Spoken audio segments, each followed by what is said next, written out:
میں ہوں آپ کا میزبان سعید یاسر شاہ. پاکستان کے اندر 23ویں SCO سمٹ ہو رہی ہے. اس سمٹ کے حوالے سے ہم پاکستان کے لیے اپرچونیٹیز بھی ڈسکس کریں گے اور ریجن کے لیے کیا معاملات ہو سکتے ہیں فیوچر کے حوالے سے, اور رشیا, چائنا اور باقی کے جو سینٹرل ایشین ریپبلکنس ممبرس ہیں پاکستان ان سے کس طرح فائدہ اٹھا سکتا ہے, اور انڈیا اور پاکستان کے معاملات کو کیسے حل کیا جا سکتا ہے. ان سب باتوں پہ ڈسکشن کرنے کے لیے ہمارے ساتھ موجود ہیں عزیر خان صاحب, جو کہ ایک پبلک پالیسی انالسٹ ہیں. ان سے ڈسکشن کرتے ہیں اس حوالے سے. السلام علیکم سر.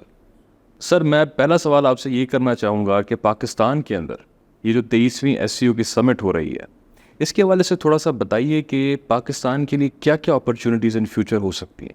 سب سے پہلے تو آپ ایک چیز واضح کر دیں کہ جب اس طرح کا ایونٹ ہوتا ہے یا اس طرح کی بڑی آرگنائزیشن جو ہے وہ ہوسٹ کی جاتی ہے کسی بھی کنٹری میں, تو اس کا جو رزلٹ ہوتا ہے وہ امیڈیٹ اگلے دن ہی آنے لگ جاتا ہے. ایسا نہیں ہے کہ کل ہی ہم G20 کے اندر چلے جائیں گے اور پاکستان میں پیسے کی ریل پل سٹارٹ ہو جائے گی, ایسا نہیں ہے.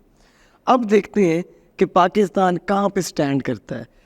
میرے حساب سے جو سب سے پہلا اپرچونٹی پاکستان کے لیے نکلی اور جو امپیکٹ آئے گا اس کا وہ یہ ہے کہ پچھلے کئی سالوں سے انڈیا پاکستان کے اگینسٹ ایک نیریٹو بلڈ کروا رہے انٹرنیشنل سرکلز کے اندر کہ پاکستان آئسولیٹ ہو چکا ہے, جو کہ ہم نہیں ہوئے, لیکن گلوبل اسکالرز جو ہے اس کے اوپر بات کر رہے ہیں.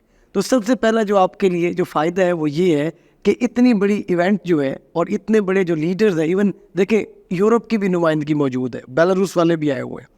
تو یہ اتنی بڑا ایونٹ جو ہے آپ جب کروا رہے ہیں تو وہ جو ایک نیریٹو تھا انڈیا کا کہ پاکستان آئسولیٹ ہو گیا, ایک آئسولیٹڈ کنٹری کے پاس اس طرح کی کنٹریز چل کے نہیں آتی. ایک چیز. دوسرا, پاکستان کے اوپر جو دوسری بڑی جو سچویشن ہے وہ یہ ہے کہ پاکستان کی کرنٹلی ایک اور چیز جو پچ کی جاتی ہے وہ یہ کہ پاکستان آج بھی انٹرنیشنل انویسٹمنٹ کے لیے, انٹرنیشنل ڈیلیگیشنز کے لیے, انٹرنیشنل پروجیکٹس کے لیے ریڈی نہیں ہے. یہ آج بھی ایپی سینٹر آف ٹیررزم ہے. پاکستان کی پیس اینڈ سیکیورٹی کے اوپر بہت زیادہ کوشچن مارکس ہیں. ٹھیک ہے, انفارچونیٹلی ایک ریسنٹ ویو بھی رہی ہے.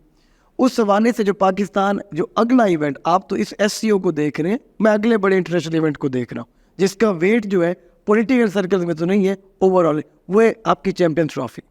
اس کا اگلا جو امپیکٹ ہے وہ یہ کہ آپ یہ سمجھیں اب 80% کنفرم ہے کہ پاکستان چیمپئن ٹرافی ہوسٹ کرے گا, کیونکہ انڈیا جب پاکستان کے اگینسٹ یہ بات اٹھائے گا کہ پاکستان کی جو سچویشن ہے وہ اتنی سٹیبل نہیں ہے, تو آپ پھر یہ چیز سامنے لے کے آئیں گے کہ اگر ہم اتنے بڑے لیڈرز کو ہوسٹ کر سکتے ہیں تو کیوں ہم وہ چیزیں ہوسٹ نہیں کر سکتے. اور سائملٹینیسلی کرکٹ آلریڈی ہو رہی ہے. تو اوور آل جو ہے آپٹکس کے حوالے سے یہ بہت بڑا جو فائدہ ہے. تیسری چیز جو میں آپ کو وہ کہہ رہا ہوں وہ یہ ہوتا ہے کہ آپ کا اس سے جو آپ کی جو اورینٹیشن ہے وہ بھی کلیئر ہوتی ہے کہ آپ کن بلاکس کی طرف جا رہے ہیں, کس طرف آپ فیوچر میں جائیں گے. پاکستان کا ایک اور جو بہت بڑا مسئلہ ہے کہ ہماری اوور ڈیپینڈنس جو ہے ویسٹرن بلاک کے اوپر جو ہے وہ کافی زیادہ ہے. اور حال ہی میں ہم نے دیکھا ہے کہ اگر ہم نے نئے چیپٹرز کھولنے کی کوشش کی ہے, رشیا ہو یا اس طرح کے, تو ہمارے اوپر بہت زیادہ پریشر بلڈ کیا گیا ہے. مجبوری ہماری یہ ہے کہ ہم انڈیپینڈنٹ چلنا چاہتے ہیں لیکن ویسٹ کے اوپر ڈیپینڈنس بہت زیادہ ہے. تو ایسے حالات کے اندر پاکستان کو ایک ایسٹرن بلاک کی جو نیا ایمرجنگ بلاک ہے اس کی سپورٹ بھی حاضر ہے. یہاں پہ جو یہ سوال کیا جاتا ہے کہ پاکستان ایک بلاک چن لے جو آزاد, اس پہ ہم مزید بھی بات کریں گے, جو آزاد اور سٹیبل کنٹریز ہوتی ہیں وہ کبھی بھی اپنے سارے کے سارے ایگز ایک باسکٹ کے اندر تھرو نہیں کرتی. پاکستان نے اس چیز سے سیکھا بھی ہے, انڈیا اس کی سب سے اچھی ایگزامپل ہے. تو اس حوالے سے پاکستان کے پاس اب نئی اپرچونیٹیز ہوتی جا رہی ہیں انٹرنیشنل کمیونٹی میں, اور جو ہم ویٹ لیک کرتے ہیں انٹرنیشنل کمیونٹی میں وہ ہمیں جو ہے اس کا بہت زیادہ جو ہے اب ایڈوانٹیج ہے کہ ہمیں نیا ویٹ بیک کرے گا انٹرنیشنل کمیونٹی میں. اچھا سر, مجھے ایک کویسچن آیا ہے اس حوالے سے, چونکہ کرنا کچھ اور تھا لیکن آپ کی ان باتوں کو مد نظر رکھتے ہوئے میں سوال یہ کرنا چاہوں گا آپ سے کہ دیکھیے سر, پاکستان کا ایک نیا بلاک جس طرح آپ نے ذکر کیا ایسٹرن ایک بلاک بن رہا ہے, اسٹرانگ بھی ہو رہا ہے. اچھا, SCO کے اندر ایران کی شمولیت بھی ہے, ٹھیک ہے سر, اور وہ کنٹریز جو کہ اینٹی امریکہ ہیں وہ بھی اس کے اندر شامل ہے, خصوصی طور پہ رشیا اور چائنا. اچھا, انڈیا کی شمولیت بھی ہے چونکہ وہ پرو امریکہ ہے. یہ ایک مکس سا سسٹم ہے. اب آپ نے برکس کے اندر بھی دیکھا کہ پاکستان وہاں پہ زائنگ ٹو جوائن دا برکس. اس کے حوالے سے اگر آپ اس پہ کامنٹ کریں کہ کیا امریکہ کی طرف سے, کیونکہ سر ہماری سب سے زیادہ ایکسپورٹ ڈیسٹینیشن جتنا مجھے یاد پڑتا ہے امریکہ ہے, اس حوالے سے کوئی ریپرکشنس تو نہیں ہو سکتے پاکستان کے لیے؟ چونکہ پاکستان دیکھیے آپ نے کہا ایک آزاد ملک ہے, آزاد فارن پالیسی کی طرف جانا چاہتا ہے, بٹ وہ ایک باؤنڈ ہے ایک جو ہے نا سینیریو کے ساتھ امریکہ کے حوالے سے. تو کیا اس حوالے سے کوئی ریپرکشنس پاکستان کو تو فیس نہیں کرنے پڑیں گے؟ دیکھیے ریپرکیشن تو آتی ہیں, ٹھیک ہے نا. جب بھی کوئی بلاک ایمرج کرے گا, ایون کوئی کنٹری بھی اگر زیادہ گرو کرتا ہے تو جو آلریڈی اسٹیبلش کنٹری لائک امریکہ ہوتا ہے وہ اس سے پریشان تو ہوتے ہیں, وہی پھر تھوسیڈائٹس کی طرف ہم جائیں اگر زیادہ گرو کر جائے, ٹھیک ہے نا. چودھری جو بنا بیٹھا ہوتا ہے وہ کوئی ایک عام آدمی کو بھی تھوڑا سا زیادہ بولتا بھی دیکھے تو چودھری اس کو سپریس کرنے لگ جاتا ہے. اسی طرح اسٹیٹس بھی چلتی ہیں. اب آ جاتی ہے انڈیویجول کنٹری نہیں, اوور آل بلاک کی. اور اگر ایس سی او یا اس طرح کا کوئی بھی بلاک گرو کرنے لگتا ہے تو سب سے پہلے یو ایس ان بلاکس کے اندر دیکھتا ہے کہ جو ہمارے سمجھ لیں پے چیک کے اوپر ہیں, ٹھیک ہے, کیا ان کی شمولیت بھی اس کے اندر ہے. تو سب سے پہلے پورا بلاک تو ختم نہیں کر سکتے, وہ کیا کریں گے, ان کی ٹانگیں کھینچنا شروع کریں. تو ریپرکیشن تو ہمیں آتی ہے نو ڈاؤٹ. اس کی سب سے بڑی اگزامپل سی پیک ہے.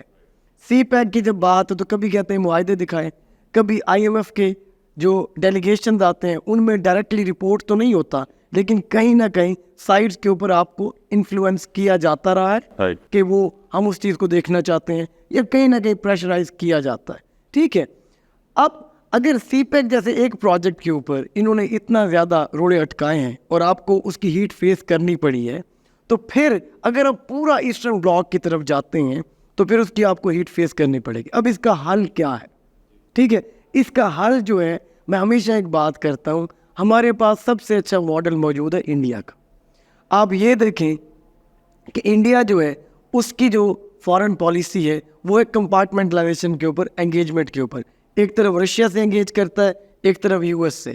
پاکستان رشیا کے وزٹ والی بات کریں تو ہمیں کتنا کچھ فیس کرنا پڑا کہ بائیڈن صاحب آج بھی ہم سے انگیج نہیں کرتے. ساتھ ہی انڈیا نے اگر کہا کہ نہیں ہم رشیا سے ٹریڈ کریں گے تو ان کے ایوان کے اندر کانگریس کے اندر بل پاس کیا گیا اور اجازت دی گئی. کیوں؟ اس کی وجہ یہ ہے کہ انڈیا یہ ڈیسیژن جب لیتا ہے تو اس کو ریپرکیشن کم فیس کرنی پڑتی ہے, حالانکہ اس کو زیادہ کرنی پڑے کیونکہ زیادہ کلوز ہے انڈیا کے. پاکستان تو اتنا اب کلوز بھی نہیں ہے. اس کی وجہ یہ ہے کہ India has a lot to offer to U S. U S afford نہیں کر سکتا کہ انڈیا کو دبائے. کیوں؟ ان کی مارکیٹ, ان کی اسٹیبل اکانومی, پھر وہ اس ریجن میں یو ایس کا گو گیٹر بھی ہے. اگر آپ اپنی اکانومی کو امپروو کریں, ویسٹ کے اوپر ڈپینڈنس کم کریں, تو پھر آپ اس طرح کے ڈیسیژنس کے اندر زیادہ آزاد ہوتے جائیں گے اور ریپرکیشن آپ کو کم فیس کرنی پڑے گی. اچھا سر, آپ یہ بھی اس پہ بھی تھوڑا کامنٹ کریں کہ جس طرح یہ جے شنکر انڈین فارن منسٹر جو آئے ہیں, اچھا سب سے پہلے تو یہ بتائیے گا کہ یہ ہے head of the government conference. اس پہ یہ بتائیے گا کہ جب head of the government conference ہے تو نمبر 1 اس میں فارن منسٹر کا کیا کام ہے, یہ تھوڑا ایکسپلینر ایز فار اسٹوڈنٹس کہ وہ کیسے جو ہے اس نے اس کو جوائن کیا ہے. اس کے علاوہ اس پہ بھی ساتھ ہی ساتھ کامنٹ کریں کہ اس کے حوالے سے کیا انڈیا پاکستان کے جو ٹائز ہیں, کیونکہ لاسٹ ایئر بلاول بھی گئے تھے, اس سال جے شنکر آئے ہیں, ان کے ٹائز میں کوئی لاسٹ ایئر سے اب تک بہتری نظر نہیں آئی. کیا اب انڈین ایف ایم کے بعد آنے کے پاکستان اس جوائن کرنے کے بعد کیا ان کے پاکستان انڈیا کے ٹائز میں کوئی بہتری آنے کا امکان ہے؟ اچھا, اس کے اوپر آپ کے 2 سوال ہیں. سب سے پہلے آپ یہ کہہ رہے ہیں کہ ہیڈ آف گورنمنٹ کانفرنس اور اس پہ جے شنکر صاحب کیوں آئے. سب سے پہلی بات تو بہت خوش آئندہ کہ جے شنکر صاحب آئے ہیں. دیکھیں, پہلی پرائرٹی ہوتی ہے کہ آپ جو اس طرح کے جتنے بھی فورمز ہیں نا, جی سی سی بھی ہے, اس کی بھی منسٹیریل الگ ہوتی ہے, ہیڈ آف اسٹیٹس الگ ہوتی ہیں, اس کے بھی ویسے ہوئے ہیں. بٹ ہوتا یہ ہے کہ جب کسی ایسی سچویشن کے اندر یا تو آپ کا head of government, head of state بیمار ہو, کہیں مصروف ہو, کوئی اور سچویشن ہو, تو اس کے اندر ہم دیکھتے ہیں تو فارن منسٹر آتا ہے. پاکستان اور انڈیا کی سچویشن کے اندر ہم نے یہ دیکھا ہے کہ لاسٹ ایئر آپ پہلے خود دیکھ لیں کہ آپ کے پی ایم نہیں گئے تھے بلکہ بلاول بھٹو صاحب گئے تھے, ٹھیک ہے. اگر پی ایم جاتے ہیں تو آپٹکس یہ جاتے ہیں خود چل کے آگے, ہم یہ شو کرائیں گے کہ ہم تڑپ رہے ہیں, ہمارے تعلقات ٹھیک ہوں. Same goes for Indian side. اگر وہ آتے ہیں تو ان کا پھر انڈیکیشن یہ ہوگا کہ خود چل کے آگے, اس کا مطلب یہ ہے کہ یہ جو ہے نا they are begging for it. Unfortunately India Pakistan کے سینیریو میں یہ چیزیں کیوں آتی ہیں؟ کیونکہ ہماری جو لیڈرز ہیں ان کے اوپر اپوزیشن کا بہت زیادہ پریشر ہوتا ہے, ٹھیک ہے. یہ اگر کوئی اور کنٹری کا ہیڈ آف اسٹیٹ ہوتا, وہ آتا تو اپوزیشن کا اس پہ اتنا پریشر اور میڈیا کا وہ نہ آیا. مودی صاحب آتے تو آپ سوچیں انڈین میڈیا جس طرح کا ہے, کہ مودی خود چل دیے اور وہ ہمارے ساتھ یہ کر رہے ہیں, ان پہ پریشر بلڈ بہت ہے. ہمارے اس کے اوپر بڑی خوبصورت کتاب ہے جیو پالیٹکس آف ایموشنس. میں ہمیشہ یہ بات کرتا ہوں, اس کو آپ پڑھیں تو آپ کو سمجھ آئے گی کہ پاکستان اور انڈیا کی جو فارن پالیسی ہے towards each other, it's more driven by emotions rather rationality. تو اسی وجہ سے کیونکہ بلاول صاحب گئے تھے تو وہ اب جے شنکر صاحب آ گئے, تو ریسیپروکیٹ کیا جا رہا ہے کہ دیکھیں ایس سی او میں ہم شامل ہیں, it's a multilateral forum, bilateral way میں ہم نہیں چلنا چاہ رہے, اور خود پی ایم چل کے آتے تو وہ پھر آپٹکس انڈیا میں یہ جاتے کہ شاید یہ کچھ اور سٹارٹ کرنا چاہتے ہیں. ایک ہو گیا. دوسری چیز, آپ کا سوال یہ ہے کہ اس ایس سی او سے انڈیا پاکستان ریلیشن پہ کیا امپیکٹ پڑے گا, تو کیا کوئی بریک تھرو ہو سکتا ہے. اور آپ نے یہ بھی کہا کہ پچھلے سال تو کوئی بریک تھرو نہیں ہوا. دیکھیں یہ جتنے بھی فورمز ہوتے ہیں یہ سارے کے سارے, پہلی بات تو یہ ہے کہ ایس سی او کبھی بھی خود بیٹھ کے کشمیر کو, انڈیا پاکستان کو ڈسکس نہیں کرے گا. بٹ یہ وہ آرگنائزیشنز ہوتی ہیں, یہ وہ فورمز ہوتے ہیں جن کو آئس بریکر کے طور پہ یوز کیا جا سکتا ہے. اس کی آپ کو سب سے اچھی اگزامپل دیتا ہوں. پاکستان اور انڈیا کا ریلیشن جو ہے وہ ہمیشہ ایسے ہی رہا ہے, ہم انٹینس سچویشن میں رہتے ہیں, لیکن درمیان میں کوئی ایک تھرڈ پلیٹ فارم, کوئی ایونٹ وہ آتا ہے جو ایک بریک تھرو دے جاتا ہے. لیٹ 1980s اندرا گاندھی کے بعد انڈیا ناراض تھا, وار لائک سچویشن تھی, پھر ان کو کہیں نہ کہیں یہ بھی تھا کہ شاید نیوکلیئر والے معاملات ہیں. تو آپ کو یاد ہوگا ضیاء الحق صاحب ٹیسٹ میچ دیکھنے چلے گئے, ایک وہ کرکٹ ڈپلومیسی یہاں سے سٹارٹ ہوئی, اس سے پہلے اس کی مثال نہیں ملتی. ایونچولی سچویشن ڈیفیوز ہو گئی. اس سے بھی بہتر اگزامپل 2003 کھٹمنڈو سارک کا اجلاس ہو رہا تھا. اب آپ کو پتا ہوگا جنہوں نے سارک کو پڑھا ہوا ہے, سارک کا چارٹر 10 یہ کہتا ہے آپ بائی لیٹرل ایشو ڈسکس ہی نہیں کر سکتے. واجپئی صاحب تھے, مشرف صاحب کی وہ بڑی خوبصورت تصویر ہے شیروانی والی. اب ایک سیشن اینڈ ہوا ہے, ادھر 2003 میں دونوں طرف مورچے بن چکے, بارڈر پہ فوج آئی ہوئی تھی کیونکہ یہ انٹینسٹی بڑی تھی پارلیمنٹ اٹیک کے بعد, اگر پتا ہوگا تو ہوا یہ کہ سارک جس آرگنائزیشن کے چارٹر میں لکھا ہوا ہے کوئی بائیلیٹرل ایشو آپ ڈسکس نہیں کر سکتے, وہاں پہ انڈیا پاکستان کے مشرف صاحب سیشن کے بعد اٹھتے, شیروانی میں جا کے ایک ہاتھ ملاتے ہیں واجپئی صاحب کو, وہ ہلکی سی اسمائل دیتے ہیں. ویسے بھی بڑے بردبار آدمی تھے واجپئی صاحب, بہت بہت اچھے پولیٹیشین تھے. اور یہاں سے آئس بریک ہوتی ہے, سارک کے سائڈ لائنز کے اوپر نیگوسیشن سٹارٹ ہو جاتی ہیں اور وار لائک سچویشن ڈیفیوز ہو جاتی ہے. اس کے بارے میں پھر خورشید قصوری نے اپنی کتاب میں لکھا ہے, neither a ہاک Noor a do, بہت اچھی کتاب ہے. ویل ڈریسڈ اور بڑے انٹلیکچوئل فارن منسٹر تھے قصوری صاحب. وہ لکھتے ہیں a handshake that change history, کیونکہ مشرف کے فارن منسٹر وہ رہے ہوئے.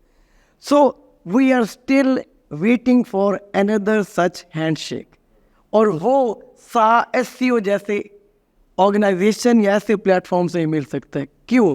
سارک کا اب اجلاس نہیں ہوتا 2018 کے 2014 کے بعد نہیں ہوا, 1900 تھا ابھی تک نہیں ہوا. او آئی سی میں انڈیا نہیں, یو این میں یہ سارے مصروف ہوتے ہیں. اٹس دا اونلی فورم جہاں یہ دونوں ملتے ہیں. ابھی انٹریکشن ہو رہی ہے, اگر ایک دوسرے کو برداشت کرنا شروع ہو گئے تو وہ ہینڈ شیک زیادہ دور نہیں ہے, وہ کک سٹارٹ کر سکتا ہے. پھر آگے پھر کمپلیکس ہے, چیزیں بہتر ہوتی جائیں گی. تو what we can expect from SCO is to give us that handshake, اور وہ ایونچولی آ جائے گا. اچھا سر, آپ نے بڑی ایک اچھی کنکلوسیو ڈسکشن اس پہ کر لی ہے, لیکن آخری سوال یہاں پہ ضرور بنتا ہے پاکستان کے حوالے سے جو میں آپ سے کرنا چاہوں گا. یہ دیکھیے پاکستان کا انفراسٹرکچر بہت لو ہے, بہت ویک ہے, اور ظاہر سی بات ہے اتنے بڑے ممالک کے ساتھ ٹریڈ میں انگیج ہونے کے لیے پاکستان کو ایک اچھا انفراسٹرکچر چاہیے. آج کی نیوز ہے غالباً, اس میں یہ بتایا گیا کہ پاکستان کا ان ممالک کے ساتھ جو 9 کے 9 ممالک ہیں ایس سی او کے پاکستان کے ایکسکلوڈنگ پاکستان, ان کے ساتھ ٹریڈ ڈیفیسٹ پاکستان کا 41% بڑھ چکا ہے. اب یہ تھوڑا سا اس پہ روشنی ڈالیے کہ کیسے پاکستان اس چیز کو بہتر کر سکتا ہے, یا کیا یہ مسئلہ انفراسٹرکچر والا پاکستان کو ٹریڈ انگیجمنٹ میں ایک ایشو کریٹ کر سکتا ہے ایس سی او کے ممبران کے ساتھ؟ دیکھیں آپ نے جو آج یہ بات کی ہے کہ ہمارا جو ایس سی او کنٹریز ہیں ان کے ساتھ جو ٹریڈ ڈیفیسٹ ہے وہ 40% سے زیادہ بڑھ چکا ہے. دیکھیں یہ صرف ان کے ساتھ نہیں بڑھا, ٹھیک ہے باقیوں کے ساتھ بھی بڑھا ہے, لیکن آج کل میڈیا سرکلز میں بات یہی ہو رہی ہے تو اس کو وہ ٹارگٹ کیا جا رہا ہے. اوور آل آپ کی ٹریڈ جو ہے ڈکلائن پہ ہے. اس کا سب سے بڑی وجہ تو ہمارا جو انرجی امپورٹ کا بل آپ کو پتہ ہے میجر لائن شیئر وہ لے کے جاتا ہے, ٹھیک ہے. اب ہم SCO کے اندر رہتے ہوئے کس طریقے سے اس ڈیفیسٹ کو کر سکتے ہیں, یا پھر جو ہے آپ جو ہے اس کو اپنی ٹریڈ کو امپروو کیسے کر سکتے ہیں.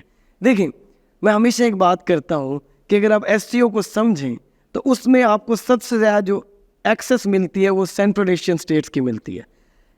اور دیکھیں, جب سے پاکستان پرماننٹ ممبر بنا 2017 سے, آپ دیکھیں ہر 2 مہینے بعد یا وہ ادھر آیا ہوتا ہے کوئی سینٹرل کارز کا کوئی نہ کوئی ہیڈ آف اسٹیٹ, یا ہم وہاں گئے ہوتے ہیں. یہ اتنی محبت کیوں بڑھی ہے؟ کیونکہ ہم ایک دوسرے کو ایڈوانٹیج دیتے ہیں. ان کو کہیں نہ کہیں پورٹ نظر آتا ہے because they are landlocked, ہمیں کہیں نہ کہیں وہ ایکسیس نظر آتی ہے. ٹھیک ہے, اب ایک اور چیز آپ ذہن میں رکھیں کہ دنیا کے جب 1960s میں ہم ایشین ٹائیگر تھے تو اس وقت ہماری سب سے زیادہ جو اچھی تھی وہ ایگریرین ایکسپورٹس تھی. اس پہ اگر وائی نیشنز فیل ہو گیا یا باقی اس میں آپ کبھی دیکھیں گے تو اس میں یہ ہے کہ آپ کے ادارے جو خاص طور پہ ایگریکلچر سے لنکڈ تھے, منسلک تھے, وہ اس کو مزید گرو کرنے پہ پالیسیز ایسی آتی تھی کہ وہ گرو کرتا گیا. اور یہ بھی لمحہ پاکستان نے دیکھا ہے کہ اس ٹائم کے اوپر ایشین ٹائیگر ہم تھے.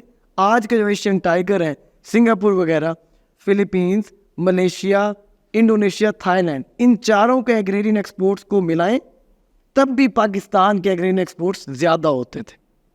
آج یہ وقت ہے کہ آپ کے جو ایگریرین ایکسپورٹس ہیں وہ ان میں سے کسی ایک کے بھی برابر نہیں ہیں, کیونکہ آپ نے ایگریرین جو ادارے جو تھے, جو پالیسیز جو تھیں, اس پہ کام نہیں کیا. دوسری وجہ یہ ہے کہ گلوبل مارکیٹ کے اندر اب پرابلم یہ ہے کہ جب آپ اپنا ایگریرین ایکسپورٹ بھیجتے ہیں تو انڈیا آپ کو کمپیٹ نہیں کرنے دیتا, کیونکہ وہ ان کو ان پٹ کم پڑتی ہے, ان کے فارمر جو ہے اس کو کاسٹ کم آتی ہے. تو ایک ایگزامپل دیتا ہوں, ایزیوم کر لیتے ہیں آپ باسمتی کا کٹا لیٹ سے $100 میں پھینکیں گے مارکیٹ میں, انڈیا اسی خوشبو اسی ویٹ کے ساتھ 80 میں پھینک دے گا, انٹرنیشنل بائر اس طرف جائے گا. لیکن یہ جو سینٹرل ایشین اسٹیٹس ہیں جن کے ساتھ آپ کی SCO میں آنے سے معاملات ٹھیک ہوئے ہیں, یہ بہت بڑی مارکیٹ ہے, ان کو ڈائریکٹ انڈیا کی مارکیٹ نہیں لگتی. تو اگر آپ SCO کے استعمال کرتے ہوئے ایون SCO ممبر اسٹیٹس کو اپنا ایگریرین پروڈکٹ پچ کریں, خاص طور پہ ان کو جہاں انڈیا کو ایکسیس نہیں ہے, تو آپ اپنی ایکسپورٹس یہاں سے بہتر کرتے. That is just one segment. دوسرا, SCO کے ساتھ مل کے انہی کنٹریز کی آپ ہیلپ لیں, جس طرح چائنا ہے, آپ ویلیو ایڈیڈ ایکسپورٹس کی طرف جائیں, ویلیو ایڈیڈ ایکسپورٹس کی طرف. دیکھیں فواد چودھری صاحب جو ہے ان کے بارے میں جتنی ڈسکشن ہو جائے کہ وہ اچھے منسٹر تھے نہیں تھے, جوکس اپارٹ, ٹھیک ہے, جو مین جو بات تھی وہ یہ تھی, انہوں نے ایک دفعہ بہت اچھی بات کی, انہوں نے کہا تھا ملک سودا سلف بیچ کے اب نہیں چل سکتے. سودا سلف کیا ہوتا ہے؟ چاول بیچ لینا, گندم بیچ لینا. ملک چلتے ہیں ویلیو ایڈیڈ ایکسپورٹس کی طرف. آپ SCO اسٹیٹس کے ساتھ مل کے پہلے ان سے ہیلپ لیں, خاص طور پہ چائنا, ٹھیک ہے, اور دوسرا پھر ویلیو ایڈیڈ ایکسپورٹس کی طرف جائیں, جس طرح آپ کا IT ہے, یہ چیزیں ہیں. جب آپ یہ ان کو پچ کریں گے تو آپ کا آٹومیٹکلی ڈیفیسٹ کم ہو جائے گا. لیکن ہم کیا کریں, ادھر ہم IT ایکسپورٹس کی بات کرتے ہیں, ادھر آپ نے ٹویٹر بند کیا ہوا. آپ فری لانسر سے پوچھیں تو پاکستان میں ان کو سب سے زیادہ کسٹمر ٹویٹر سے ملتے تھے, وہ آپ نے بند کر کے رکھا ہوا.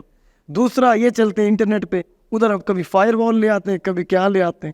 تو یا تو پھر یہ ہے نا کہ آپ جو ہے وہ قیدی نمبر 804 ہے, یا اس کو سنبھال لیں, یا ملک کی اکانومی سنبھال لیں اور اپنے ٹریڈ ڈیفیسٹ کو سنبھال لیں. بہت شکریہ سر. ناظرین, یہ تھا ہمارا آج کا ایکسپلینر پاکستان کے SCO سمٹ کے حوالے سے. آپ سب کا بہت شکریہ, اپنا خیال کیجیے گا. اللہ حافظ.